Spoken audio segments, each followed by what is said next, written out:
going live on Facebook now.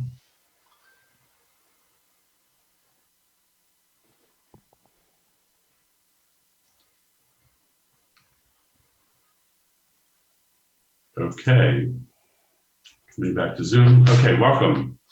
Good afternoon. My name is Dr. Paul Zeitz, and I'm the Executive Director of Build a Movement and the co-chair of the COVID-19 Emergency Response Group. I'm pleased to welcome you today to our town hall meeting on the COVID-19 and climate emergencies, protecting people from harm. The COVID-19 Emergency Response Group was formed in March 2020 to mobilize the people's voice to save as many lives as possible from the pandemic, ensure healthcare for all, and to ensure that our economic recovery creates jobs for a 21st century new energy economy that protects us from the impacts of the climate emergency.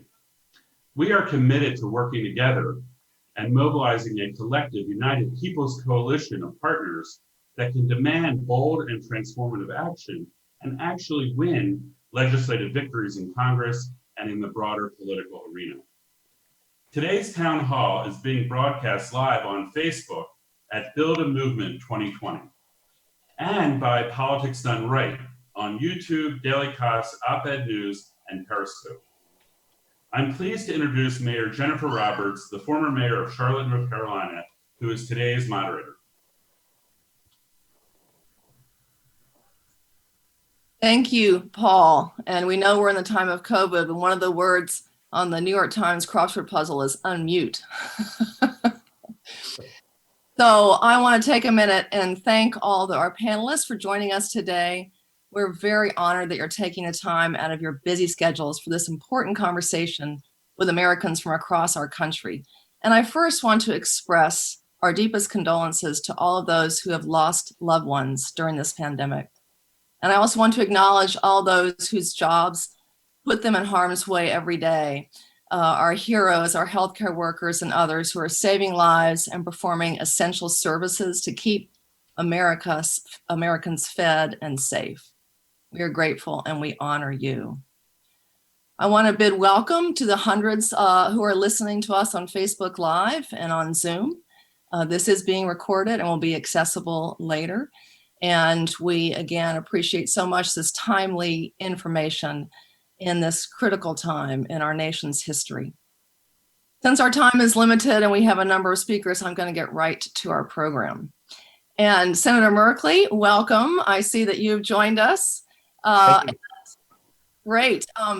Protocol would dictate that I would start with you as a sitting U.S. Senator, but I understand that Representative Tlaib has a vote on the floor and may have to be called away. So I'm wondering if you'd be so gracious to let her go first. Indeed.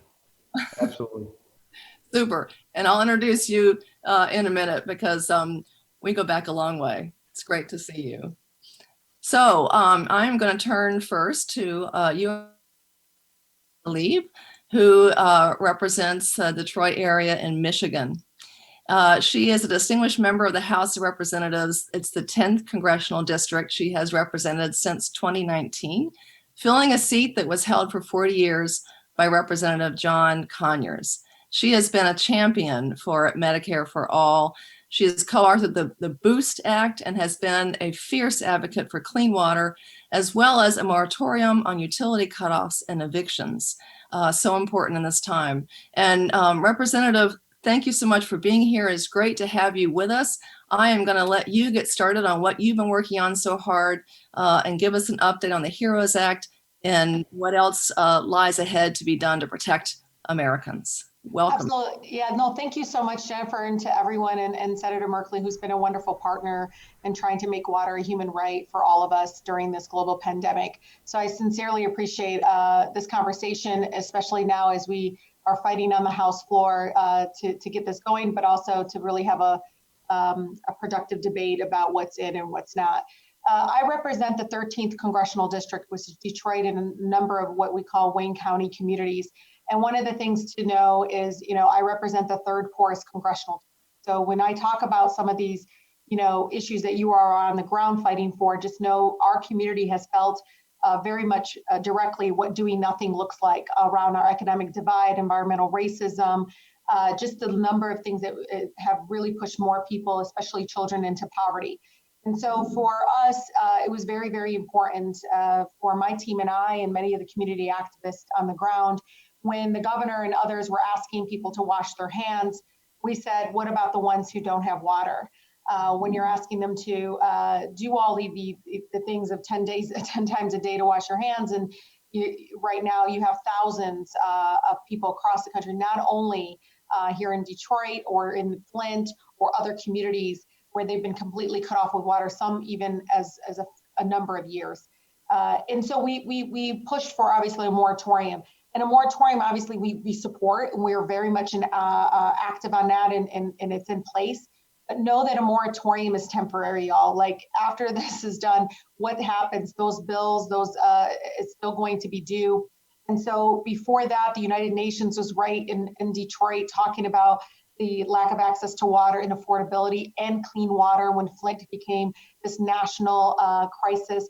So it's very important for us to have something in the bill to basically address access to water. And so we have a $1.5 billion investment that's in the bill currently of creating kind of a direct payment to people. A lot of folks have, different approaches, but we wanted to use the kind of approach that community action agencies use, where it's like through LAHEAP, where we're actually dealing with the families one-on-one. Because as Mary and Jean probably heard, especially in Michigan, it's not only just, hey, go over there and turn a knob and turn the water on. There's also infrastructure issues. People need plumbing, and also you got to make sure that water is clean. And so we, again, have a requirement around moratorium, a national moratorium on water shutoffs, but a reconnection. This is a huge win for us, a reconnection requirement, and the 1.5 billion, which we know will have to grow. That it can't be just a one-time investment. The next thing is, as we talk about our communities, they're in survivor mode already before the pandemic. I mean, they were living check by check, as you all know. I think I read somewhere 40% of our neighbors across the country, somebody in the household lost a job. And I believe many of that could be permanent job loss, not just temporarily because of the pandemic. We're seeing a really a growing number of small businesses that are not bouncing back already. And 30 million plus people on unemployment. A third of our neighbors couldn't pay their rent in April. I don't know what the numbers are in May. So this is really crisis. And on top of all that, Jennifer, you centered us at the beginning, and I think it's really important in recognizing so much death and loss for so many of our families, 80,000 plus, and it's growing. And so we want direct aid to people. We don't want the bureaucracy. So we want reoccurring payments, and that's why the Automatic Boost to Communities Act is critical. And we see bipartisan support for it. We've seen polling come out of bipartisan support outside of Congress in support of, let's do $2,000 a month during this pandemic, and other countries are doing this. It helps people, give them human dignity. Moratoriums, again, are the Band-Aid, but what happens afterwards? And so the Automatic Boost to Communities Act is aggressive, it's bold. It really does include every single person that lives among us, and it will save lives. People need to be able to have some sort of consistency and some sort of support that we got you. You don't have to, fight through bureaucracy to get food assistance or food on the table. You don't have to, be fighting with your landlord because they're also struggling or whatever. You hear all these stories come out. And so we want to be able to, again, we've done it for corporations for so long, where we hand them out these big bailouts, no oversight. And I just don't know why we aren't doing a people's bailout and saying they deserve a reoccurring payment. And I know many of my folks, when they got the one-time payment, they paid off debt. They paid off debt that they had before, again, creating stability for many of our folks that are living in poverty. I leave with this. What I like in the bill, and this is really important for folks to know, just like people have been in survivor mode, our local governments have been. So many of them have seen changes and shifts in taxes. And I'm telling you, they've lost so much, and they were in survivor mode. So now imagine, with the pandemic, they are getting all of these PPEs, ordering all the things that they need to save lives, and watching also their firefighters, the local law enforcement getting sick and dying, and wanting to expand testing at the local level. And to me, when Federal Reserve Bank says banks are too big to fail, I say, local governments are too critical and too important to fail. And they really are that's who contacts our residents have contact with, not the federal government. It is the local governments. And so we have, a massive aid for them. But what I love in there specifically, and I think Senator Merkley supports this, is when we do FEMA reimbursements right now, it's 75% reimbursement rather than getting it to 100%. Again, we are dealing with a global pandemic. So if it's sites, one of my counties is doing a spectacular thing and saying, hey, if you're a small business and you need a loan to change the makeup of your business so that you can open up safely, and they should be reimbursed for that, right? I mean, there should be a flexibility to pay hazard pay. So I just want to, again, urge all of us as we fight for, from those that are my students to those that are fighting, even the high cost of mortgages that have been fighting for, again, all the different issues we had in our country prior to. The way I think it's going to help people the most is the reoccurring payments, getting back to that. And again, FEMA, to me, reimbursements at 100% takes away the politics. These small communities, less than 20,000 people, they don't have the capacity to constantly be applying for various grants, competing with other communities and fighting for small dollars. But boy, if they're spending money to save lives during COVID, then they should be reimbursed for that. And so I will leave you with all that. And I would be remiss, and my Congressional Progressive Caucus would be upset if I didn't mention what's not in the bill. And it's something that I'm really disappointed to not see there, especially with 30 million of our neighbors unemployed, is the Paycheck Guarantee Program. This is something that we need to continue fighting. I know people are starting to more and more talk about this, but we've never seen unemployment numbers like this since the Great Depression. We have to be creative. And when we, again, think about how do we stop the spread? How do we make sure it is also that economic stability? It is so key, y'all, to making sure that people can stay home, that they can be safe, that they're not putting their lives at risk. And so, again, thank you all so much, especially for my 100+ organizations that have signed on to make water a human right and supported our efforts in the House. We would never have been able to get this far in getting it in the final bill language that I'm hoping to be able to vote for today. So much, Representative. That is a terrific summary of all you've been fighting for and working for on behalf of the American people. And we wish you the best in the votes today on the House floor, and hope that you get support and continue to work for all the people. We have been watching what's been going on with, of course, water issues in Detroit and Flint. And even here in North Carolina, after climate impacts, we've had local water systems that get inundated in flooding and have a very difficult time repairing. And so water is an issue that everyone needs to care about. And you're singing, all the U.S. Conference of Mayors and all the National League of Cities folks who talk about how much local governments do are thanking you right now because you were singing our song about how at the local level, cities can't run deficits, but they are responsible for public health and public safety where the rubber meets the road. And so we really, really appreciate you emphasizing that and recognizing that. So thank you on behalf of all our local officials. I don't know if you have time for one question, but we do need to get to Senator Merkley, okay, because he's also on a short time frame. But just a real quick question, Representative, what are your Congress for what you're pushing for? I mean, what I see is, overwhelming growing support, primarily because 15 million people are suffering from some sort of water shutoff. So this is not just an issue in my district. What we did, my team and I, we actually pulled up the congressional districts that have water shutoffs and went to the members, because it may not be as an aggressive issue or a big issue like it is in my district. I mean, it's something we talk about at all different levels of government. It's been an issue prior to the pandemic. But I can tell you a lot of my colleagues said, yeah, I've heard about that, but they may not have realized that so many of their residents that they support don't have access. I mean, we talked to a woman in Tennessee that hadn't had access to water for 4 years. It was really sad to hear just what she has to do.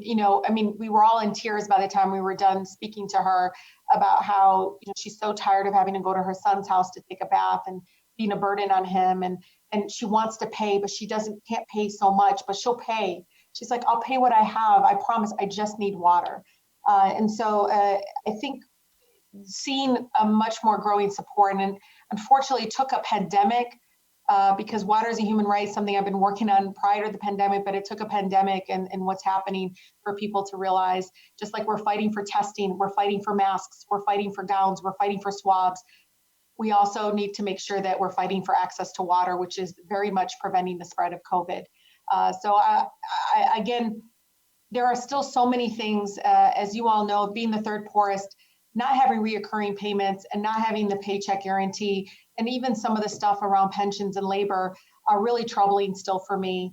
And so just know this, you all, like, these are small wins, but is it sustainable, right? When does that 1.5 billion run out? When does that one-time payment they have in there of 1,200?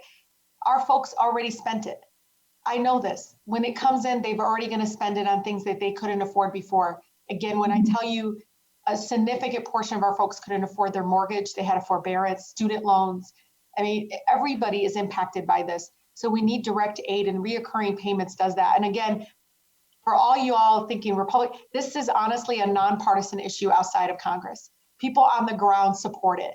They want direct aid. This is their tax dollars, and they're saying, yeah, give it to us. We know what we need to spend it on. We know what our needs are. It's our water bills, our utility bills, our mortgage, our student loans, groceries. If it's even, some person told me, I still have medical debt, Rashida, like even just having to be able to again, use it for things that I feel in many ways create the stability that we need, and it stimulates local economy. Jennifer, you know, economists out there, they say, hey, you bail out corporations, they hoard it. But boy, you give money to people, they'll spend it, and they'll spend it in their local establishment and small businesses. And that's what we need for. Thank you so much, Representative. We really appreciate your time, and you have hit on so many of the topics that that we've been feeling down in the communities in America.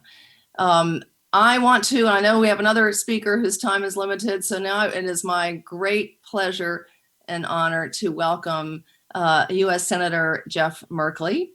It is great to see you. He is a distinguished U.S. Senator from Oregon who's been in office since 2009. He has been a longtime leader on climate change and transitioning to 100% clean renewable energy. He's also fighting against fossil fuel bailouts and the Rewind Act and subsidies, and his efforts have helped Oregon be a leader in climate action as well. But he's also been on the forefront of fighting for the rights of Americans to be safe, to stay in their homes, to not have their utilities cut off, to have unemployment benefits, and has worked really hard to help impacted communities and more in confronting this pandemic. He has really been a leader and co-signatory on so many of the important pieces of legislation that are protecting us and helping us get through this economic crisis as well as health crisis. But I have to say one more thing, and that is that Senator Merkley and I are friends from way back. We served on a national board together for the World Affairs Councils of America. And even when he was a representative at the state level in Oregon, he has a tremendous intellect and ability to see the big picture, to draw connections, connect the dots, and resolve problems. He is a great problem solver, and I'm pleased to call him my friend. And I want to welcome you, Senator, to this discussion. I'm going to let you talk about what you've been working on and help us know how we can help you succeed. Thanks for joining us. I think you're on mute. Unmuted. There we go. Greetings, everyone. Thank you for joining the call, and thank you, Jennifer, for the introduction. And it was a pleasure to work with you on that national board so many years ago, and to be in contact through your time as mayor and county commissioner and important fights, including the fight on climate. I thought I would just start by noting how phenomenal this time is. Could we ever have imagined? We start with the dark and dangerous times associated with, from my viewpoint, what is an incompetent executive branch that has put us at risk time and time again before this crisis. And then you throw in the pandemic, and then you throw in the economic implosion, and it's just like reading an Armageddon novel. And we wake up, we go, is this really all happening right now? And it is, which is why these types of calls and communication are so important as we try to find our way through this uncharted territory. The bill that Rashida was so instrumental in working on in the House has a lot of good things in it. And you think about the fundamentals for family, you have food, you have shelter, you have utilities. And let me just start there and note that that bill has a 15% increase in SNAP benefits, very important. My state of Oregon is one of the hungriest in the nation, really important. On shelter, it has $100 billion for rental assistance so people can help make their rent payments, and $75 billion to help people make their mortgage payments so that they don't end up in foreclosure. So it's fighting eviction, it's fighting foreclosure. And then turning to utilities, which aren't thought about so much. And it was really a pleasure to partner with Rashida. And she emphasized the role of water. The House bill takes a even broader viewpoint of water, electricity, and broadband. And think about how essential broadband is if you're looking for work, if you're trying to communicate with friends and stay in touch, if you're a student who is now having to go to school over broadband. And it highlights the enormous inequities we have in our country. Families are not all the same, even before you get to the issue of affluence. So there's structure in some families that will help students study. There is less structure in others. There are funds in some families that mean that they have broadband and they have the equipment, others don't. So in that bill is a fund for connectivity that will help folks who have the availability of broadband but can't afford it get connected with the equipment, the initial setup, and then paying monthly fees through September 2021. So to the House, really well done on those essential utility connections. And that a broader coalition on moratorium on utility shutoffs, more than 800 groups. It's one of the largest grassroots assemblages I've ever seen. So that is terrific. Testing and tracing to take us out of this nightmare, a foundation on the healthcare side. A lot of support for that. Our state and local governments, $500 billion for our state governments and $350 billion for our local governments, and support for tribes and support for territories.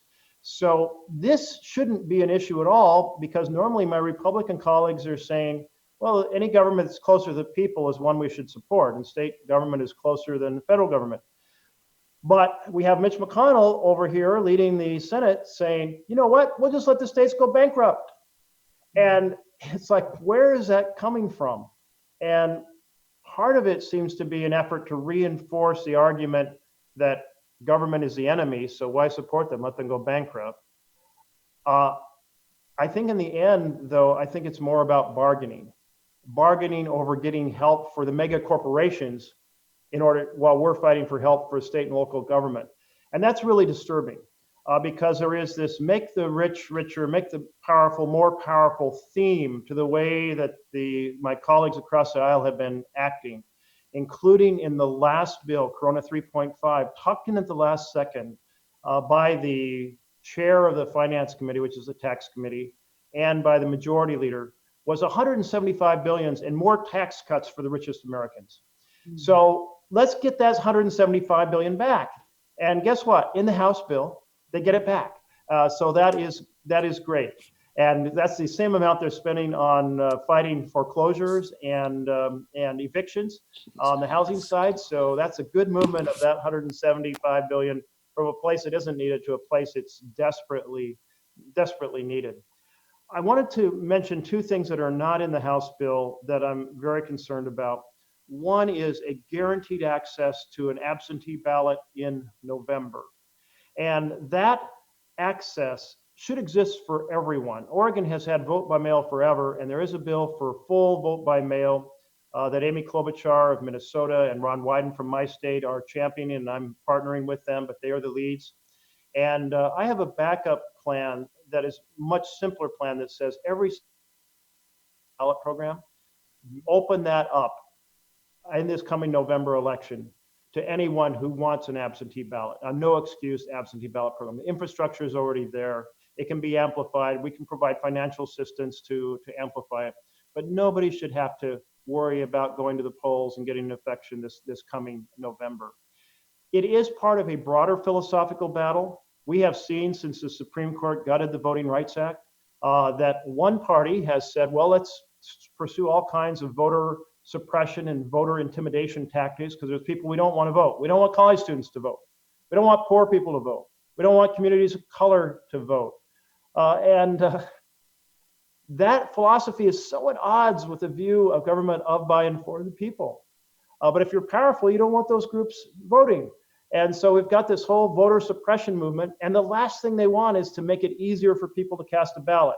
So this issue over being able to vote safely in November is part of a bigger battle, not just over voting access, but over the issue of gerrymandering and over the issue of dark money in politics. And there is a bill that is in the House, that passed the House, called H.R. 1. It's For the People Act. And it takes on gerrymandering and voter suppression and dark money and ethics. Here in the Senate, Tom Udall of New Mexico is the pilot. I'm the co-pilot on it. Tom's retiring, so I'm using every possible form to say, hear those words, for the people, and think about how is the Senate going to pass that act to try to restore, take on the corruption that's inhabiting our electoral system. Because if we don't take on that corruption, we're going to lose on healthcare, housing, education, living wage jobs, Equality Act, taking on climate crisis and other environmental issues. So it's kind of the foundation. It's the first thing we should do in January 2021 if we have a majority that is ready to take on the rigged system. We have to unrig it the moment we have an opportunity to do so. The second thing that's not in the House bill is the Rewind Act. An effort to say this crisis should not be used as a moment to give more subsidies to the fossil fuel world. Instead, we should be driving a transition to renewable energy. This year, yesterday was announced that this year is the first year that the energy from renewable energy, specifically hydro, wind, and solar being the big versions of that, will exceed the electricity generated by coal. So coal is no longer king. And part of that is the environmental consciousness over climate, and part of it is the blessing that solar and wind have become cheaper than fossil fuels.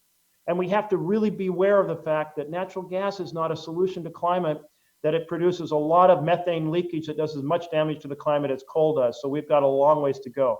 Anyway, so that's the big vision. I hope we can find a way to push on this issue of transition, using these massive resources we're investing now to transition rather than to anchor ourselves in the fossil fuel world. And so with that, let me turn it back over to Jennifer and the team. Terrific, Senator. I could hear you. I could listen to you talk forever because you're hitting such important points, connecting voting to the policies we'll have going forward. The census, it's a census year, really important. And also the climate issue, which is our long-term crisis, which is going to be with us for a long time. You've done so much there. I have two quick questions for you if you have time. One is, how do we continue to push for that green stimulus in the time of COVID in a way that still recognizes people are really suffering now? How do we continue that? And second, how can we help you? We've got people on this call from all over the country. Are there key senators? Are there key votes? How can we help you get these things passed? Well, let's start by saying it would be so helpful for everyone on this call and every group you all represent to express concern with the House members over these two issues of voting access. Yes, there's funds to help states change their voting systems, but specifically ask for a no excuse absentee ballot program for November. That's what we need at a minimum. And second of all, express dissatisfaction that we didn't put in the House bill a blockade on funding to fossil fuel companies. By the way, the fossil fuel world is trying to get even more help. They're trying to create a virtual strategic petroleum reserve in which not only do we have this physical reserve, but they want to say, well, the government can now buy oil from companies while it's still in the ground, what's never been pumped, and as a way of direct subsidy of the oil industry. And that's just crazy. And there should at least be in the House bill a measure limiting the strategic reserve to the actual physical strategic reserve. And then another strategy that the fossil fuel companies are at right now is to try to enable the banks to get waivers to take over fracking companies that are going bankrupt, keep them alive, and then pump new life into them when the value goes up in the future. We should be a block on that waiver. Just those two things would at least be a symbolic acknowledgement that this is an issue that's unacceptable. And neither one of those would take on the fact that there's a $4 trillion lending slush fund that's being used in an incredible way to transfer financial support to the fossil fuel world. I'd like to see the blockade on that as well. That may be too far for the House to go. They may not be able to at least get the first two done. So those two issues, voting, guaranteed absentee ballot, and at least a limit on this gambit of the banks and the Strategic Petroleum Reserve, I feel a lot better about what the House is doing. Super. Well, we all have our homework cut out for us, that's for sure. I also want to add one more thing. I'm really glad that you're including universal internet access as one of those basic human rights, because if we've seen during any crisis, this pandemic shows how important internet access is. And we have so many areas, rural areas and urban areas, that don't have access, and so many families that are cut off. Distance learning, all those kids from lower income families who can't afford it. So thank you so much for that. We really appreciate it. You're very welcome. It's just, this highlights how essential it is. It's as essential as electricity in this day and age. And it's in the Senate. I was able to drive 3 years ago a 11-fold increase in the support for funding to build out broadband in rural communities. And the administration is sitting on about $700 million of that they have not distributed. And it's just like, why? It's been appropriated. Everyone on every side of the aisle says help rural communities have broadband. Every family should have access. But where there is broadband available, I am really pleased. I want to emphasize that with the House in having this substantial fund to enable people to connect who can't afford to connect right now. Thank you, Jennifer. Thank you, everyone. Thank you to Rashida, even though she's not on the call. She's been a great partner on this moratorium on cutoffs and so much else. So bringing a very passionate, and she's just direct. I live in a blue collar community, and you can tell members of Congress who don't live in fancy places with gates, who are surrounded by other people who are in the upper tier. I mean, we think about the unemployment we're talking about, well over 30 million people, another 3 million this last week. And yet 40% of people earning less than $40,000.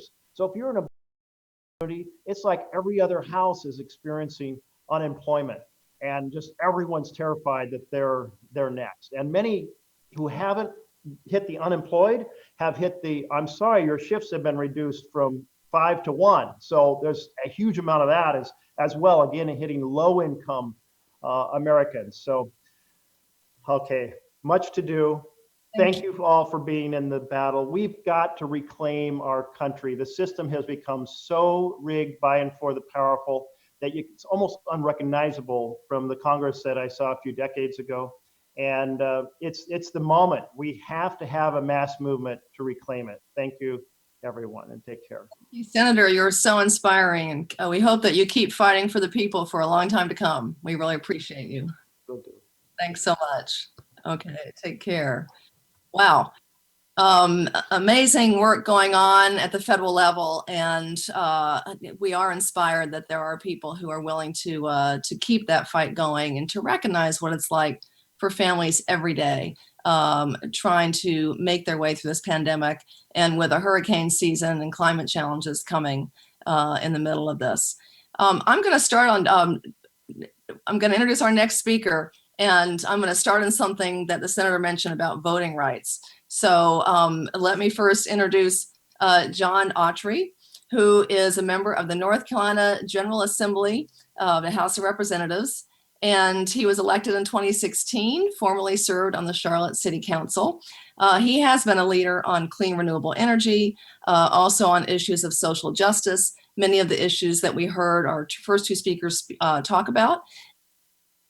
States have a great deal of power in this recovery. One of the issues mentioned was the voting, and North Carolina has had its share of issues around election fraud and other challenges, reduced hours, closing of polls, et cetera. And so, Representative Autry, we want you to talk about COVID as well. Can you start with talking about where things stand? I know that the House and Senator for North Carolina are getting ready to reconvene next week.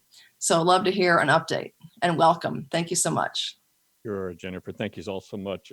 Really appreciate this opportunity. And I would say that, voting in North Carolina is usually a contact sport. And I look forward to not necessarily having it face to face this year, but that remains to be seen how that's going to play out. So we're all in the Democratic House Caucus, we're very concerned about the opportunities that are going to be presented to the citizens of North Carolina for voting this year and what we might do about it.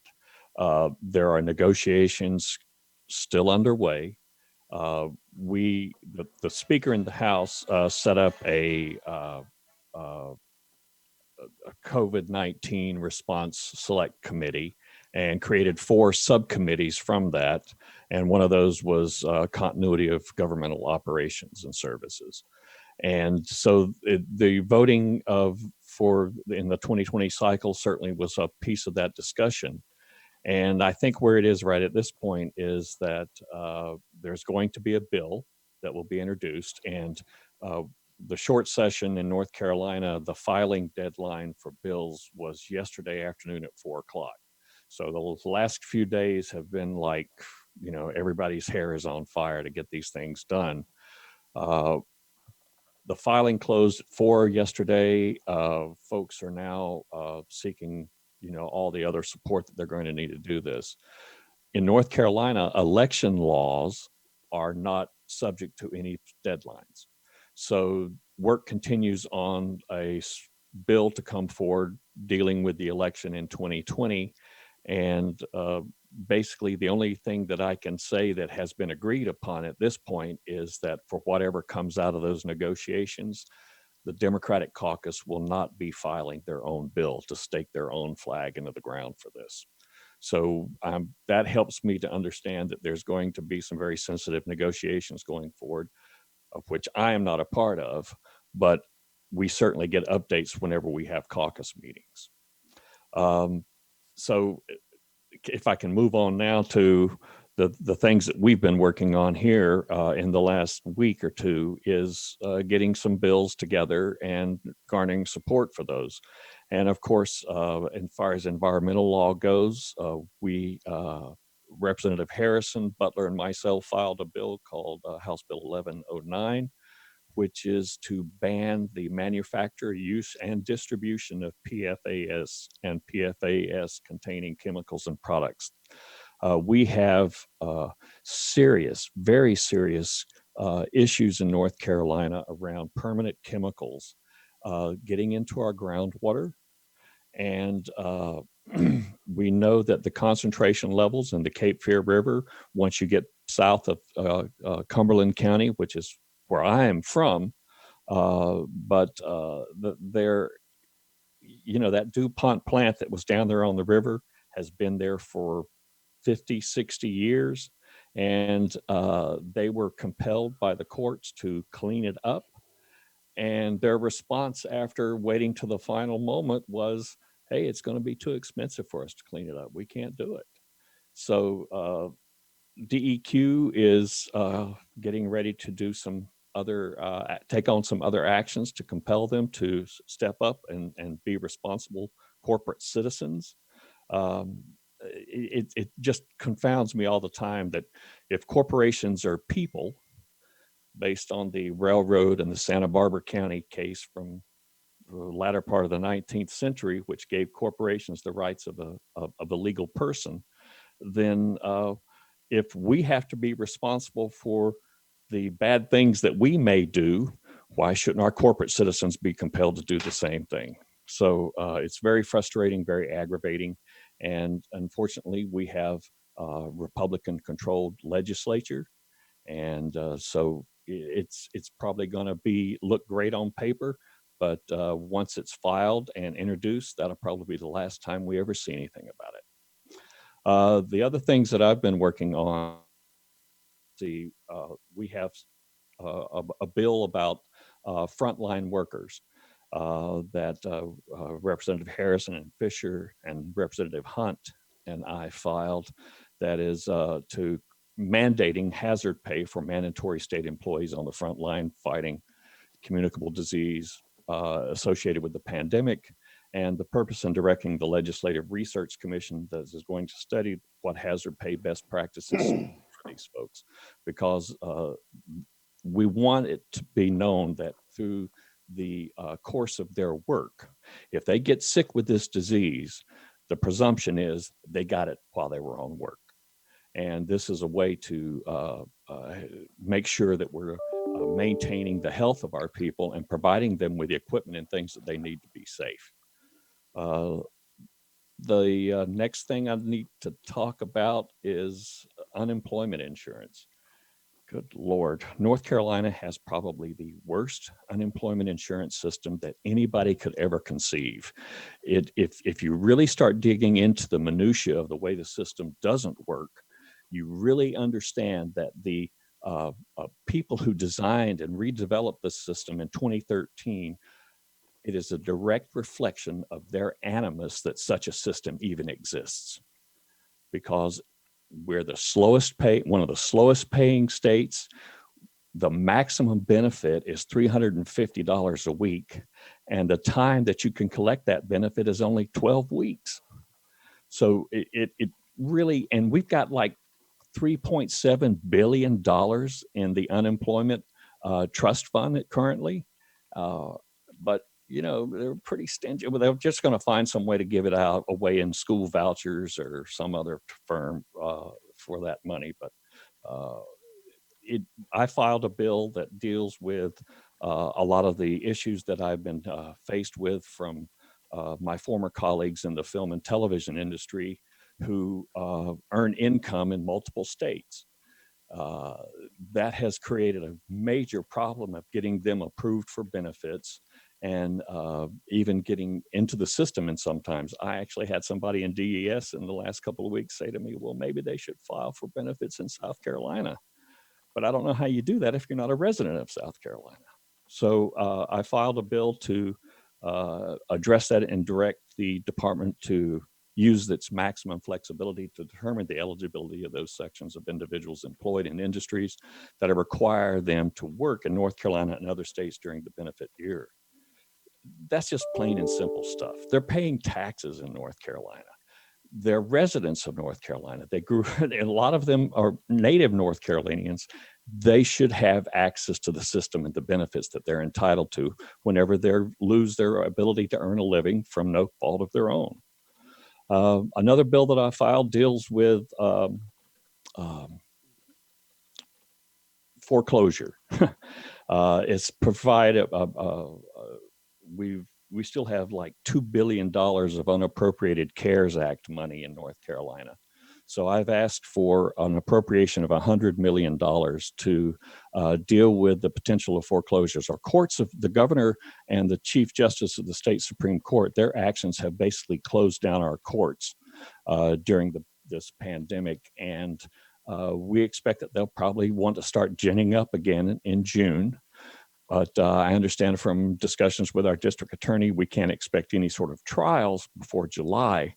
But I anticipate as soon as the courts open, we'll have a line of attorneys around the courthouse waiting to get in and file foreclosure and eviction notices. So we're trying to come up with some ways and mechanisms that we can offset this. In North Carolina, we have an agency called the North Carolina Housing Finance Agency, and they have a mechanism in place called the Home Protection Program. But obviously, in the last year, due to what didn't happen in a budget, they lost all their funding last July. So the office, the staff has been laid off last year. The office space was relinquished, and we expect that if we can get this bill uh, through the legislature, that it'll take them about 60 days to spin it up again. And that gives us enough time when the courts, everybody starts coming into the court to filing these requests, that that'll give them enough time to gin up the system, restaff the department, and start pushing these monies off. Now, this money goes to the mortgage holder, not to the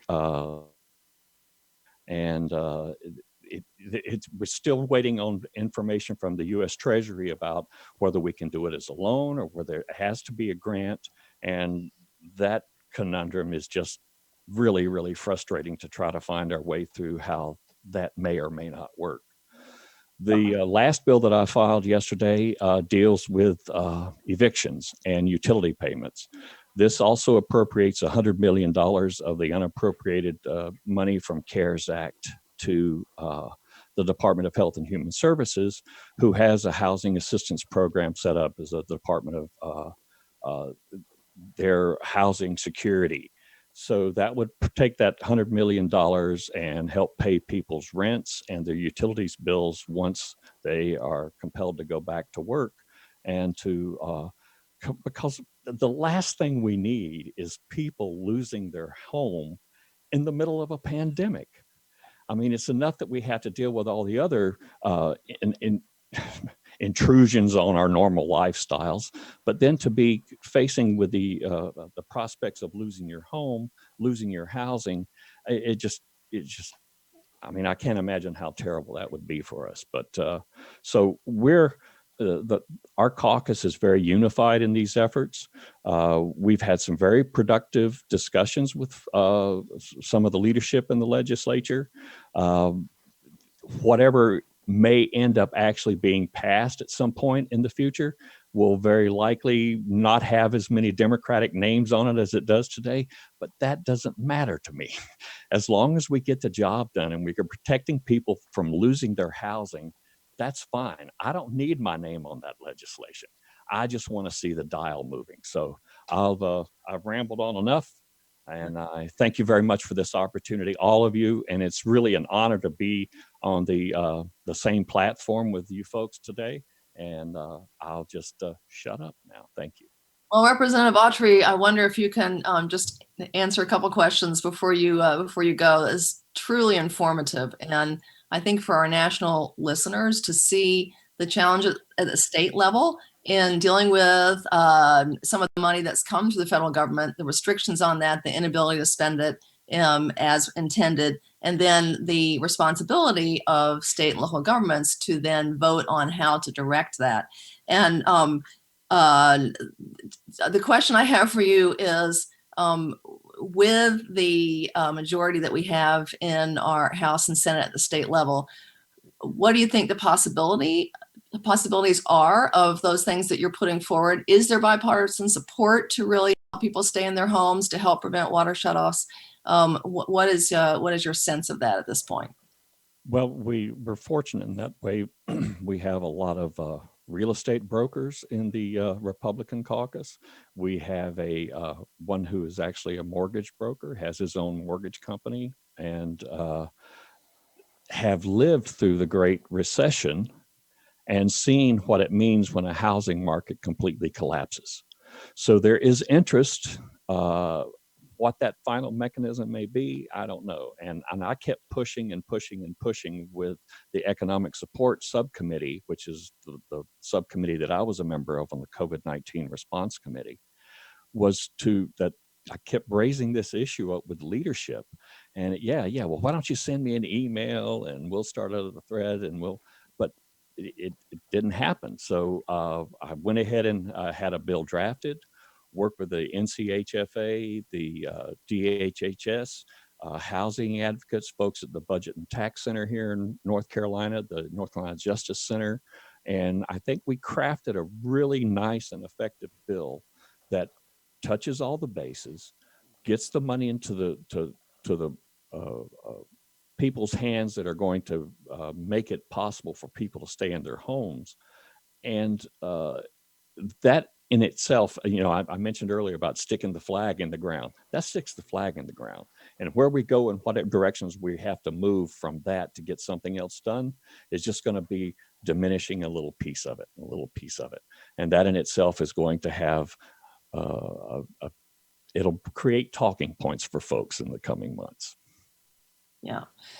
Thank you, Representative. And I hope that you can stay on the line. We're going to hear for a couple more speakers. I know some people can only stay on for an hour or so, but we'd love to have you stay on here about some of the issues on water, because the next two folks have been doing a lot around those important issues, biological diversity and food and water watch. So if you can hang in there, that'd be awesome. Great. Thank you so much. Turn to Jen Su, who is with us with the Center for Biological Diversity, which as a climate champion, I'm really glad for the work that you all are doing. Absolutely. And she is the energy director of the Climate Law Institute at the center. She focuses on transforming legal structures of the U.S. power sector to achieve rapid increases in renewable and clean energy, to phase out fossil fuels, and to support electrification of transportation. She helped get organizations to sign a letter urging the House and Senate to implement a moratorium on utility cutoffs. And that's part of the HEROES Act, and she's been a great advocate. And we look forward to hearing your update. I'm going to also introduce Mary Grant real quick, and then let you all, let her go right after you. Mary Grant is with us with Food and Water Watch. She's the Public Water for All campaign director, and she oversees campaigns that support universal access to safe water in the United States by promoting responsible and affordable public provision of water and sewer services. She's a policy analyst on the U.S. utility privatization. And those of us in North Carolina who work with Duke Energy and its monopoly are interested to hear. There was also a question in the chat about how we can support more microgrids and how we can work against some of these monopolies. Microgrids actually are very resilient. And so there's a great question there. So Jen Su, I'll start with you. Welcome, and thank you so much for joining us. Great, and thanks for having me. I think Mary and I will actually tag team with each other because we're a duo among other key coalition groups in this effort. So we'll just talk together if that's all right for everyone. Just a big thank you to everyone for organizing this call, and Mayor Roberts, I'm such a huge fan of yours. And Representative Autry, we have been working kind of indirectly with you on monopoly issues with Duke in North Carolina. So thank you for being a constant champion, both of you, on climate and for people. So I'll just give a little bit of a background about where we are right now in the HEROES Act. I think we've heard from Senator Merkley and Representative Tlaib how critical this issue is right now. And I want to just flesh that out with a couple of numbers for folks to really understand what is going on. So right now, without any legislation that's been passed on this, we have 40% of the population in the US that has no protections on water shutoffs, and Mary can talk about that further. We have, by the end of this month, 80% of states will have no protections against power shutoffs in this country. And broadband, as we all know, is a corporate behemoth, and they have talked about voluntary moratoria that they have repeatedly reneged on. So we are in a situation where people are basically being denied their human rights in this crisis, which is unacceptable normally, but to exploit it in this moment is even more devastating. So just wanted to ground us in that reality.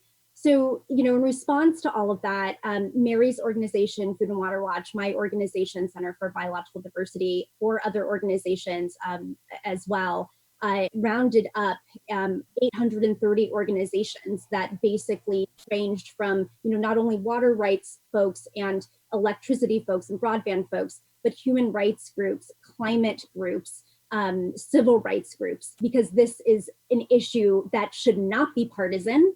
And it is ridiculous that a Republican would vote against giving basic human rights and making this a partisan issue. So with that, we rounded it out and sent it up to the Senate and the House, and basically asked for this type of support. And in response, Senator Merkley, who's no longer here, took that up completely and pioneered this idea of getting this nationwide moratorium into the bills. Rashida Tlaib introduced a Water Act, and Representative Pallone and DeFazio have also been leaders in this, as well as Sherrod Brown in the Senate. So that's where we are. The incredible news about all of this and just both the Senate and House support is that the HEROES Act actually has in place right now provisions that would enact a nationwide moratorium on utilities. And when I say utilities, we're not only talking about water and power here from Mary and I, but also broadband and also other essential utilities like wastewater. It is basically securing human rights for everybody during this period. And the moratorium language is also strong because it actually grants a grace period. So once presidency, how are people going to bounce back like that? This moratorium actually has an incredible grace period of 4 months to get people back on their feet so that they can recover, not only recover from the sickness, but the unemployment and just overall get out of their debt, as Representative Tlaib was talking about before. So those are key aspects of this moratorium. We were really just so thankful for Speaker Pelosi. Senator Schumer has also come out in support of this. And those two have been leading the charge of keeping this in the bill. Where we are right now is, today the House is going to vote on it. We hope that they will absolutely vote for this and not take this out. And then the next step is going to be to the Senate, which Mary and I can talk about in a moment, about how we're actually going to hit that huge, huge war in front of us on a nonpartisan issue that is becoming partisan. Mary? So before, do we need everybody to start calling their representatives in the House right now to vote for this? Absolutely. Send an email while you're listening, right? Yeah. Keep listening, but send an email to your representatives. Okay, go ahead, Mary. No, it's amazing that the House bill actually contains 3 places that impose a moratorium on water shutoffs. Having water right now is so important to prevent the spread of disease. It's always an injustice to shut someone off because they can't afford their water bill. And so there's been a groundswell of movement at the local level. Like states like North Carolina have imposed a statewide moratorium on water utility shutoffs, one of the first to do it and to require reporting on it, which was so important. States like Michigan have done it. But we really need a nationwide moratorium on water shutoffs. More than 1 in 3 people have never been protected from a water shutoff during this pandemic. And we've heard from people in 10 states across the country that have experienced water shutoffs during this crisis. They can't wash their hands, they can't clean, they can't protect themselves and their families. So it's so important that everyone has running water at home, especially now as we fight this really, really frightening disease. So that the HEROES Act does include a national moratorium in 3 places for water. It includes provisions very similar to Representative Tlaib's Emergency Water is a Human Right Act, which suspends shutoffs. It requires restorations, which is so important for people who've already been disconnected. And it waives late fees on water bills.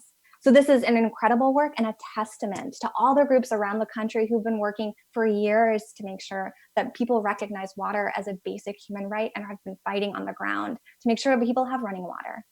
And we want to thank all the people who have already called and urge you to call too. The House is voting. We're here tonight from 5 to 8 p.m. sometime. So really, this is your last minute. Call your representative and tell them to fight not only right now to pass this water shutoff moratorium and utility shutoff moratorium, but also to make sure that they urge leadership to fight for it in the final bill, that we need to pass a final bill that includes a water shutoff moratorium. So do both of your organizations, I'm an activist at heart. So do both of your organizations have on Twitter and Facebook and Instagram ways that people can post and repost and share the need to do this? Because now that we're in COVID, that's how we get information out. And we do it all the time with social media. But do you have those, and do you want to give your Twitter signs or Facebook pages real quick? Sure. You can visit us at Food and Water on Twitter. And We have definitely a lot of social media images. I also want to urge people to call 202-609-9041. If you call that, we'll give you instructions about how to urge your representative to fight for a water and utility shutoff moratorium, and it'll also then connect you directly with the congressional switchboard. So you can talk to your office directly, the office of your representative directly. So that's 202-609-9041. So take out your phones, type it in, 202-609-9041. And at the end of this panel, call them, hit send, and talk to them and tell them that you want them to fight to pass a national moratorium on utility shutoffs. Terrific. And Jen, so you're muted. Do you want to give us your Center for Biological Diversity? You've got a Twitter sign too. Sure. I just love our dead set call-in number, cheerleading here. So my handle is AJeanSue, AJeanSU, and Mary and I and all of our colleagues are tweeting this out constantly. We hosted an earlier day of action this week, but really it is a week of action. So please call, and I'm just going to say it one more time for people, 202-609-9041. It actually works, everyone, to call and to show that you care and that you need this nationwide moratorium. So please do it. Every single thing counts. And then urge your neighbors, urge your networks, urge your friends and your family to take action and call too. Calling is the most important way that you can urge your representative to take action on this issue. That's absolutely right. And Representative Autry and officials, he's still in office, and you know how important it is when people actually call, because it does take time, and it's too easy to send an email and you get thousands of those, but phone calls are really not, they're more rare, and so people do remember them, and it makes a huge difference when you're flooding the phone lines. So everybody on the call nationally needs to support that. It is such a one more issue that's the intersection of health and a pandemic and climate, because water is a basic human right. It's an essential human right, and it is challenged. It will be challenged going forward by climate impacts, whether it's drought, severe weather, sea level rise, with salt water intruding into our fresh water. There are so many areas that challenge our water, and the idea of shutting off water. I remember when I had infants, and when you're looking at keeping your infant clean and people using formula, et cetera, how can you not have water? And you think about all the parents, just in normal times, much less in a pandemic. So thank you so much for your advocacy, and I hope those who are listening on Facebook and on Zoom are going to take some action. So, all right. So we have 14 minutes left in our call, and I'm going to check in with our technology moderator, with Paul Zeiss. We're really thankful. He's got the Build a Movement going. He also knows about activism, and with Joel Siegel, and see if we have any pressing questions that we want to present, because you all have been monitoring the chat, and if there's any other issue to bring forward. One thing I do want to say, there is a Monday evening call on voting rights. Harvey Wasserman, who has been leading that conversation, wanted me to tell everyone the connecting information is in the chat if you're on Zoom, and we'll get that out on Facebook as well. It has been a terrific collection of people from around the country who are talking about the key states. Absolutely, we cannot have a better future. We cannot get through a pandemic or through climate without the right people representing us, who are listening and who care about everyone, not just the top, 1/4%, because that's what it's starting to look like more and more. So we need— The cavalry ain't coming. That's right. We need to vote. Thank you, Representative Autry. So Joel or Paul, do we have any burning questions that have been building up in the Q&A that can be answered by our water specialist and our state representative? Yeah, I do have one question. What happens to all the millions of people in America whose water could get shut off, or they could be evicted, or their broadband? What happens to these people if this bill does not get passed with this provision? How many people are going to be impacted? How immediate? So I can answer that for the water side. So we know that in a typical year, 15 million Americans experience a water shutoff. That's a typical year, 15 million Americans. The average utility shuts off 5% of houses in a typical year. But with record-breaking unemployment, this is not a typical year. How many people will be impacted, we don't know, but it'll be crushing and it'll be devastating for millions of people across our country. And there's real trauma. There's real trauma when people lose water service and they can't take care of themselves and their families. Thank you, Mary. The second question I see is to Representative John Autry. Hello, my Representative John Autry, with your very cool beard. What happens if the state of North Carolina and 50 states do not receive federal subsidies to maintain operations? There are Republicans who say they call it a blue state bailout, which I can't understand, but what happens to the state of North Carolina in terms of your fire workers, police workers, health workers, if you do not get a part of this $1 trillion stimulus?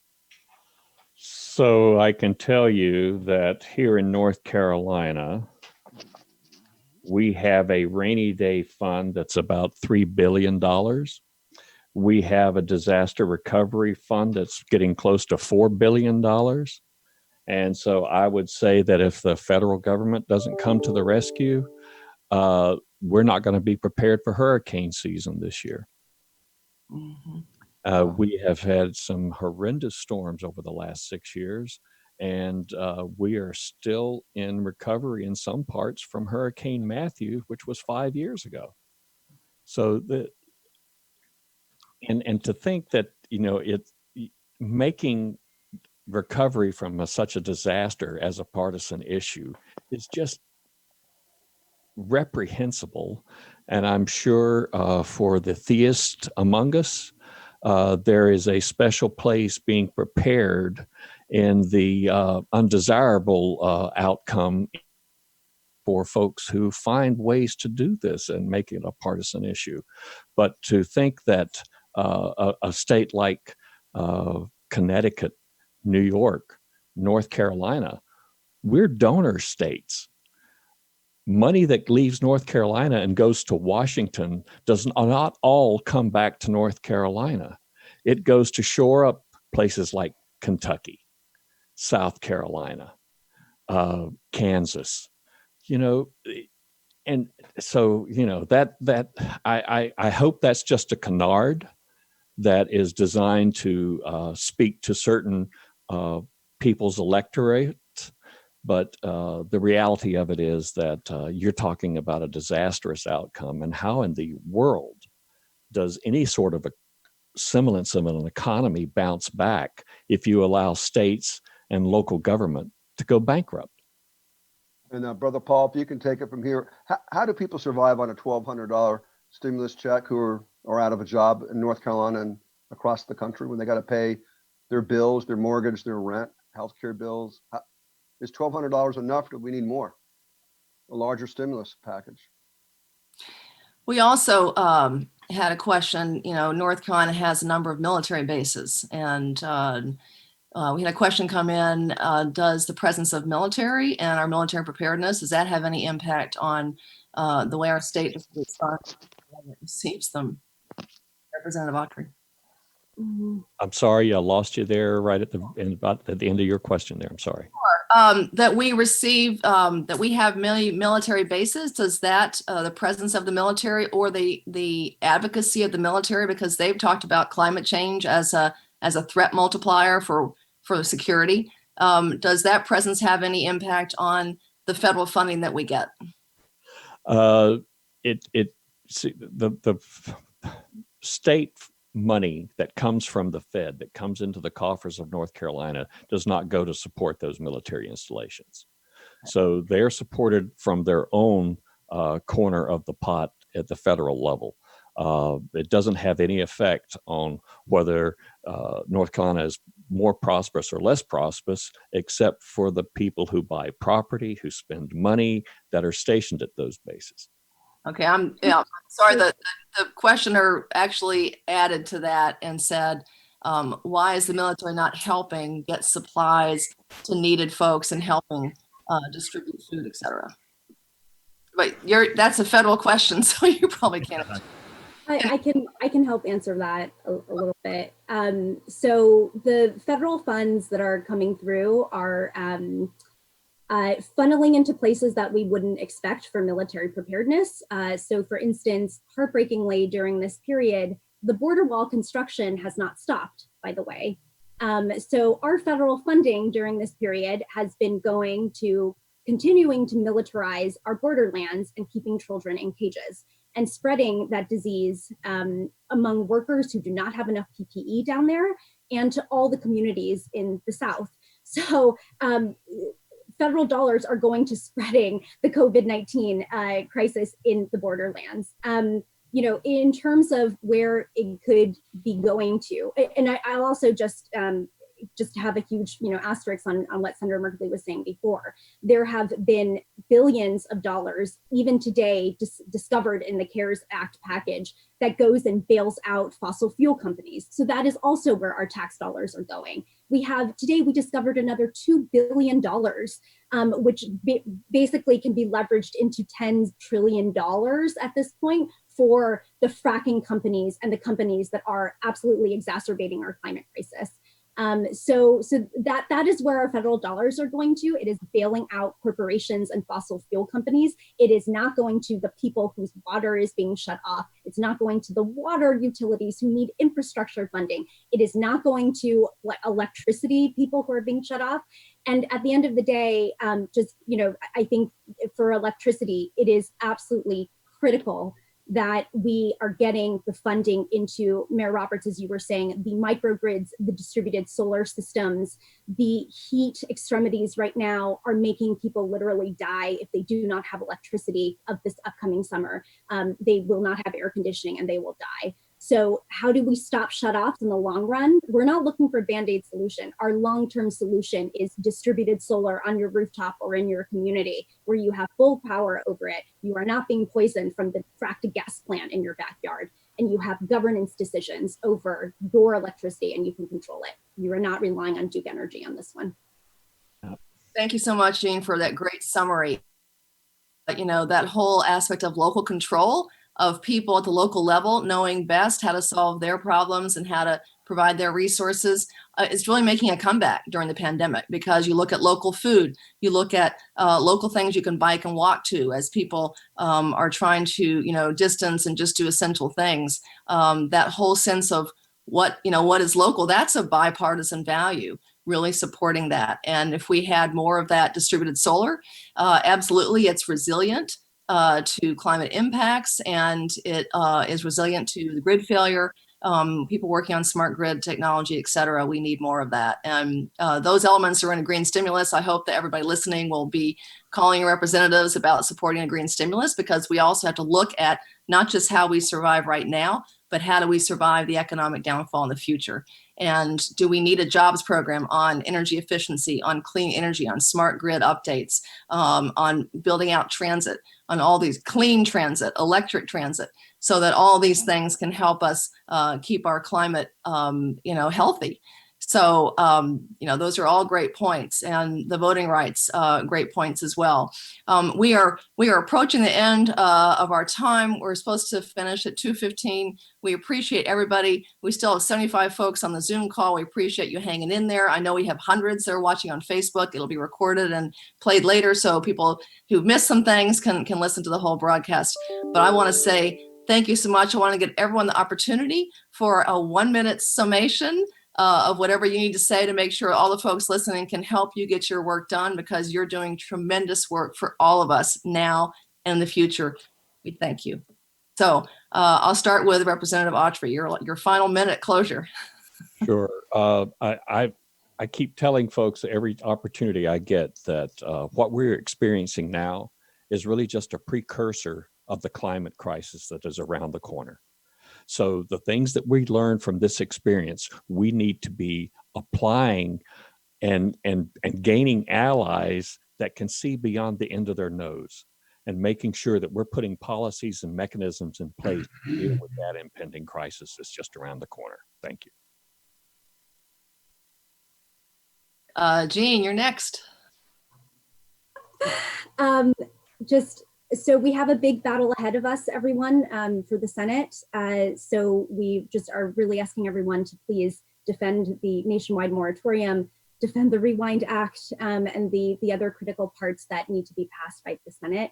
I'll also say that, pandemic is a portal to sea change, and this is something that Arundhati Roy talks a lot about.